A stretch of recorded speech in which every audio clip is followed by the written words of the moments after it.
About the settlements? What about the behavior of the settlers now, continuous, daily? Prime Minister, you are suggesting to leave history behind, but for the Israeli hostages, it's October the 7th is still the present, and for their relatives as well.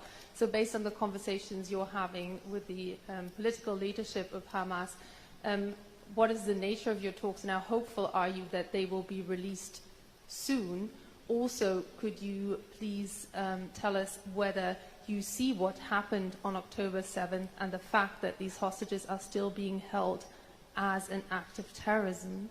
And Chancellor Scholz, you recently met the Pope, who caused great controversy over the weekend with his comments about hissing a white flag, which was understood by Ukraine as the Foreign Minister put it, a behavior he accuses the Church of now having, as it did at the beginning of the 20th century, so insinuating its non-action over Nazi Germany. What is your assessment, your reaction to the comments of the Pope?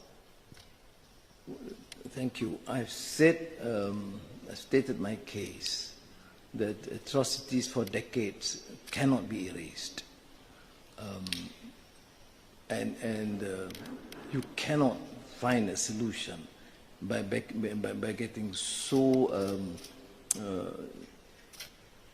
one-sided in terms of looking only at one particular issue and erase 60 years of atrocities. The solution is not just releasing the hostages. I agree, release hostages, but that's not the solution. We are a small player. I don't have this excellent relations with Hamas, but I do. And I have told the Chancellor, yes, I did express my concern that the hostages must be released. But then, can you say, is that all, full stop, period? What about the settlements? What about the behavior of the settlers now, continuous, daily? What about the dispossession, their land, their rights, their dignity, their men, their women, their children? Are these of no concern? Where have we thrown our humanity? Why this hypocrisy? Why this selective and ambivalent attitude towards one race and one another? Is it because they are colored or they are different religion? These questions are raised because there's a lack of consistency. If you ask me, yes, the solution, yes, two-state solution. Yes, recognize the rights of every single individual, be it a Muslim or a Jew or a Christian. I make no myths about it.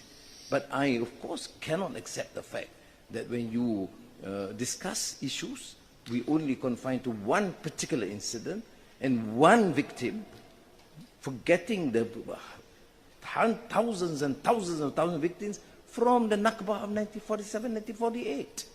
Where is history irrelevant? Is humanity irrelevant? Is compassion irrelevant? I mean, that's my contention. Do I then support any form of atrocity against anybody? No. Do I believe the hostages should be kept? No. But to use the narrative only in one particular issue is not going to be a solution. You may satisfy some pockets of Muslims or Christians or Germans or Malaysians, but it does not and will not be able to resolve unless we are seen to be just and find an amicable resolution that is fair and just. Thank you.